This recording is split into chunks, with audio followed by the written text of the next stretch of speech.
Board परीक्षा में time management. जी हाँ, एक बहुत बड़ा डाउट तमाम बच्चों में रहता है। बच्चों को याद भी हो जाता है, आप पढ़ भी लेते हैं, आपको सारी चीजें मालूम होते हुए भी आपके अंक कम आते हैं। क्यों? क्योंकि आप एक आध प्रश्न छोड़कर आ जाते हैं, वही आपके अंकों को काट लेते हैं। तो आज के इस वीडियो में हम आपको बताएंगे, साझा करेंगे आपसे कि कैसे आप समय रहते आप सारे प्रश्नों को कर लें। यानी 3 घंटे 15 मिनट का आपका समय होता और इसी 3 घंटे 15 मिनट में आपको ओएमआर शीट के साथ सारे प्रश्नों के आंसर्स करेंगे। तो कैसे करेंगे, कितने समय में, कौन से प्रश्न को, कौन से टॉपिक को कवर करना है, सारी बातें करेंगे। टाइम मैनेजमेंट की बात करें तो यहां पर टोटल 195 मिनट्स आपको मिलते हैं। इसमें आपको कोई डिस्टर्ब नहीं करेगा, बस थोड़ा सा सिग्नेचर वगैरह करने होंगे तो 5 मिनट आप ये निकाल दीजिए। वॉशरूम वगैरह, पानी पीने के लिए आप ना जाएं, ये पहले ही कार्य कर लें। परीक्षा एग्जाम हॉल में बैठने से पहले सारे काम निपटा लें आराम से। अगर आप कोई प्रकार की दवाइयां ले रहे हैं तो आप ले जा सकते हैं और वहां पर खा सकते हैं। पानी आप अपना खुद लेकर के जाएं, पारदर्शी बोतल में।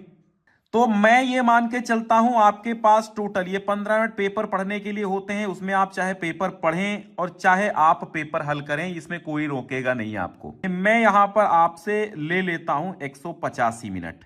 इन 185 मिनट में मैंने डिवाइड किया है कितने में क्या आपको करना है, और ये मेरा खुद का निजी अनुभव है, मैंने उसी हिसाब से लिखा है चीजें।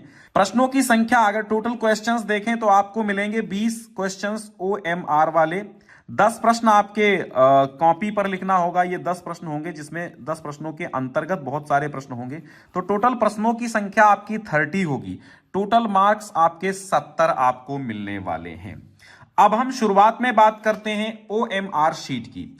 जी हां, OMR शीट आपको मिलती है तो OMR शीट पे कितना समय वेस्ट करना है। 30 मिनट से ज्यादा आपको OMR शीट पर नहीं देने हैं। ये OMR शीट आपको टोटल 20 मार्क्स देगी। देखो 20 प्रश्न है, मैं 20 प्रश्न मान लेता हूं। 20 प्रश्नों में 20 मिनट बहुत है अगर आपको आता है, ठीक है। और 10 मिनट में आपको भरना, दुनिया भर का जो भरना होता वो 10 मिनट आप निपटा देंगे, ठीक है। प्रश्नों की संख्या 20 है। 20 MCQ आएंगे, OMR पर आधारित होंगे, ठीक है। और ये हर विषय में लागू होगा। तो आपको सभी में 30 मिनट में आपको क्या कर लेना है, 30 मिनट में आपको टोटल काम कर लेना है OMR शीट वाला, ठीक। तो हमारे ये 20 प्रश्न OMR शीट पे मिलेंगे आपको। इन 20 प्रश्नों को सबसे पहले OMR शीट पे जो मिलेंगे, 20 प्रश्नों को हल करेंगे। फिर अब आप उठाएंगे कॉपी। ये है आपकी कॉपी। यहां पर खंड बा आपका शुरू होगा यहां से। अब आपको करना है ये कि शुरुआत में आपको टॉपिक नंबर 2 आता है, और ये टॉपिक नंबर 2 आता है गद्यांश और पद्यांश पर आधारित लघुत्तरीय प्रश्न जो होते हैं उनको हल करने में। यानी 3 प्रश्न आपके गद्यांश में, 3 पद्यांश के नीचे टोटल 6 प्रश्न होंगे। और मैंने यहां पर आपको 12.5 यानी कि 25 मिनट का समय हमने यहां पर दिया है। यानी 12 से लेकर के 15 मिनट के बीच में हल कर लेना है। इससे ज्यादा आपको समय इन गद्यांश पद्यांश पे नहीं लगाना है। तो 25 से 30 मिनट भी यहां पर आप ले सकते हैं, लेकिन 5 मिनट दूसरी जगह एडजस्ट करने पड़ जाएंगे। तो 25 मिनट में यहां पर आपको ये हल कर लेना है। गद्यांश बहुत ज्यादा लंबा नहीं आएगा, देखो यहां जितना दिया है बस इतना ही आएगा। ये बोर्ड का पेपर इसीलिए मैंने उठा के यहां पर लिया है। व्याख्या करने में अगर हम 5 मिनट माने तो संदर्भ लिखने में महज 3 से 4 मिनट का समय लगेगा। और अगर यहां पर एक प्रश्न लिखेंगे तो 5 मिनट का समय हम यहां पर भी दोनों प्रश्नों में, और टोटली हमें यहां पर 12-13 मिनट से ज्यादा का समय नहीं लगेगा, ठीक है। पढ़ेंगे तुरंत हम उसी के अंदर, इन 15 मिनट के अंदर पढ़ करके इसको हल कर लेना है। और 15 मिनट के अंदर आपको इस गद्यांश को पढ़ना है, पद्यांश को भी पढ़ना है। अब ये तो अर्थ तो आप समझते ही हैं। तो यहां पर तीनों प्रश्नों को 15 मिनट के अंदर हल कर लेना है। तो टोटली यहां पर आपको 15-15 मिनट में हल कर लेना है। तो ये आपको मैंने दिया 25 से 30 मिनट यहां पर दे दिए गए, मतलब 25 से 30 में कर लेना है। अगली बात कर लेते हैं हम काहे की संस्कृत गद्यांश और संस्कृत पद्यांश की। टॉपिक नंबर 3 पर हम यहां चर्चा कर रहे हैं, 3 और 4 के बीच में। संस्कृत का एक गद्यांश आता है, संस्कृत का एक पद्यांश आता है, यानी एक श्लोक और एक गद्यांश आता है। 12-12 मिनट यहां पर आपके लिए डिवाइड किए हैं। अगर आप इनको 10 मिनट में कर ले रहे हैं, ये 10 मिनट में हो जाएगा, तो इधर के जो 2-2 मिनट 4 मिनट बचेंगे वो आप पहले ही एडजस्ट कर चुके होंगे, तो इन्हें 10 मिनट में करने की कोशिश करें।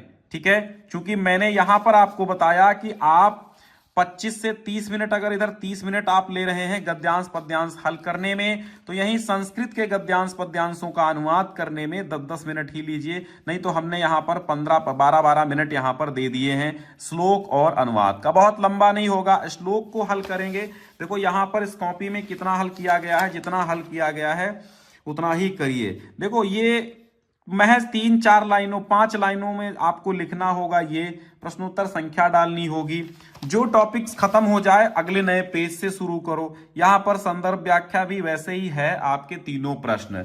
ठीक है, यहां पर तीनों प्रश्न ऐसे कर लेंगे। कक्ष निरीक्षक से पूछते रहें कि सर अभी कितना टाइम बचा है, बताते रहेंगे कि कितना टाइम आपके पास अभी बचा है। यहां पर बात आती है एक खंड काव्य की। खंड काव्य में आपको 15 मिनट दिए जा रहे हैं। 15 मिनट में आप खंड काव्य को एडजस्ट करें। 15 मिनट में हो भी जाएगा। 2 पेज में महज, बहुत ज्यादा 1.5 पेज में आप 1.5 पेज में लिखेंगे। इसको बहुत लंबा खींचने की जरूरत नहीं। देखो ये बहुत सीमित शब्दों में लिखा गया है, ऐसे ही आप लिख सकते हैं, कोई प्रॉब्लम नहीं है। आगे हम बात कर लेते हैं, ये बात कर लेते हैं संस्कृत प्रश्नोत्तर आपके 2 आएंगे, और ये 2 बहुत ज्यादा 5 या 6 मिनट में आप कर लेंगे। इन संस्कृत प्रश्नोत्तर को बहुत ज्यादा 5 से 6 मिनट इसमें लगेंगे, और इतने ही आपको लगाने हैं।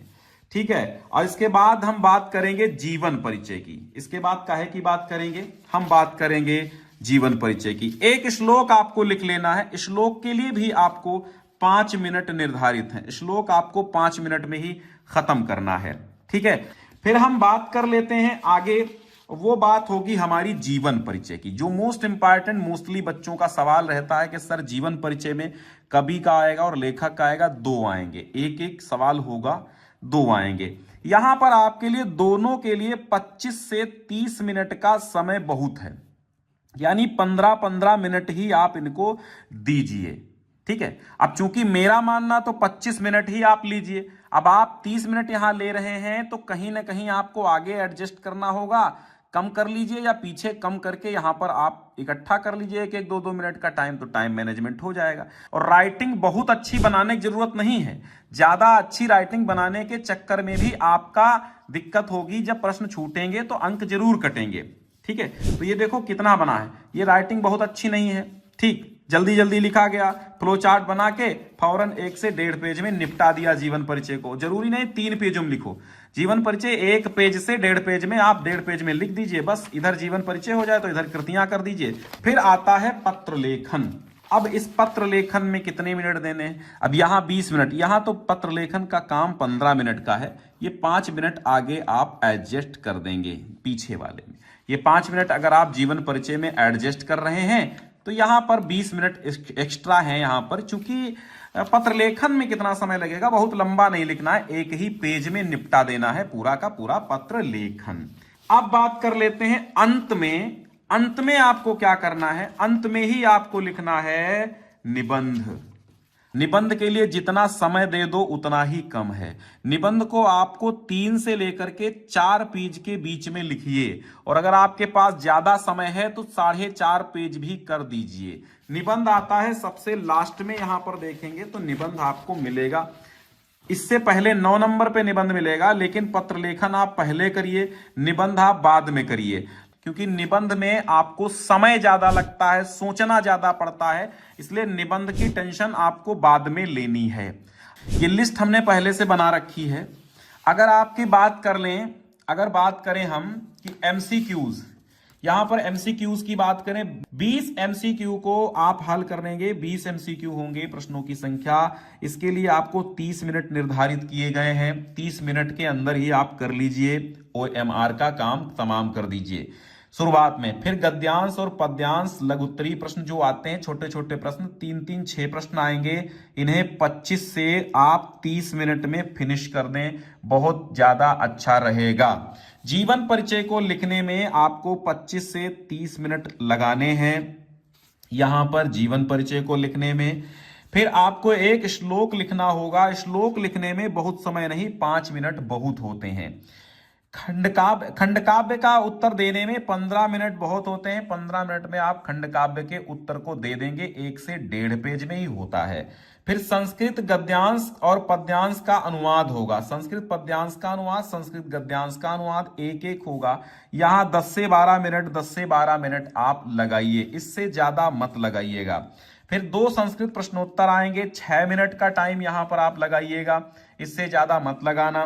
फिर पत्र लेखन में आपको 20 मिनट के अंदर, यानी इसमें आपको 15 मिनट का टाइम लगाना है। 20 मिनट बहुत होगा इसके लिए। फिर आपका आता है टॉपिक अंत में निबंध। निबंध हमेशा अंत में लिखना, क्योंकि निबंध लिखने की शुरुआत में लिखने लगोगे तो फ्रस्ट्रेट हो जाओगे और निबंध लिखते लिखते लिखते लिखते टाइम आपका वेस्ट ज्यादा हो जाएगा और फिर छोटे छोटे जो मजबूत अंकों वाले प्रश्न हैं वो आपके छूट जाएंगे। तो 30 से 35 मिनट का टाइम आप प्रश्नों के लिए रखिए। टोटल यहां पर हमारे पास 180 मिनट का टाइम लगेगा इतना लिखने में। अगर जोड़ लेते हैं तो 180 से 90 के बीच में समय मिलेगा हमें। 3 घंटे यानी कि 60 गुणे 3 180 मिनट ही हमें मान के चलना है। बाकी वो 15 मिनट तो पेपर पढ़ने में इधर उधर में चले जाएंगे। तो हमें टोटल 180 मिनट लिखने के मान के चलना है। अब आप इसका स्क्रीनशॉट ले लीजिए कि कैसे टाइम मैनेजमेंट करना है। तो इसका स्क्रीनशॉट लीजिए, फिर इसका लीजिए, फिर इसका लीजिए। ठीक है, अब यहां पर मैं पूरा ऐसे रख देता हूं आप, ताकि पूरा एक बार में स्क्रीनशॉट आप पूरे इस पेज का ले लीजिए। पीडीएफ वगैरह आपको डाउनलोड करने का झंझट ही खत्म हो जाए। अब ये ले लीजिए स्क्रीनशॉट। तो ये आपको टाइम मैनेजमेंट इस तरह बनाना है। टाइम मैनेजमेंट करके चलेंगे तो काम अच्छा होगा, काम समय रहते हो जाएगा। जिसने समय को बर्बाद किया, समय ने उसको बर्बाद कर दिया। समय के सदुपयोग को समझो। तो अगर आपके पास घड़ी तो नहीं होगी, क्योंकि घड़ी अलाउ नहीं होती है। अब घड़ी जब अलाउ नहीं होती है तो आपको क्या करना है, आपको सामने खड़े कक्ष निरीक्षक से, यानी उनसे कह दो कि हमें 30-30 मिनट पे हमें चीजें बताते रहिए। परीक्षा देते समय आपको घबराना बिल्कुल नहीं है। आप ये मान के चलिए अगर इसमें समय ज्यादा लग रहा है तो आगे के कुछ प्रश्न ऐसे होंगे जिसमें समय कम भी लगेगा। इधर समय प्लस हो रहा तो इधर माइनस भी हो जाएगा। ठीक है, क्योंकि यहां पर ये अपने हिसाब से मैंने टाइम मैनेजमेंट दिया है। लिखते समय प्रैक्टिकली हर एक बच्चे का अलग अलग हिसाब किताब होता है। कोई तेज लिखता है, कोई धीरे लिखता है। सिंपल सी बात है, आप सही लिखो, बस सही लिखो। राइटिंग मायने नहीं रखती है। आप ऐसा लिखिए कि अक्षर समझ में आए। जैसे मैं लिख रहा हूं, जैसे मैंने लिखा राम विलास। अब आपको समझ में नहीं आ रहा है कि ये ला कहां पे, सा कहां से। अब ये ऐसे ही राम विलास लिख दिया जाए तो ये भी समझ में आ रहा है। और ऐसे कुछ बच्चे लिखते हैं राम विलास, ये समझ में तो आ रहा है, कम से कम राम विलास लिखा है। यानी ऐसा नहीं है कि खुद पढ़ो और खुदा पढ़े, ऐसी राइटिंग मत लिखना कि खुद पढ़ो खुदा पढ़े, तीसरा आदमी ना पढ़ पाए।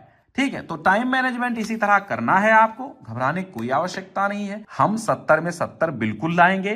ज्ञान सिंधु कोचिंग क्लासेस के साथ बने रहना है अपने को, और सारे वीडियोस लगे हुए हैं। और अब वही चीजें आप पढ़ लीजिए जो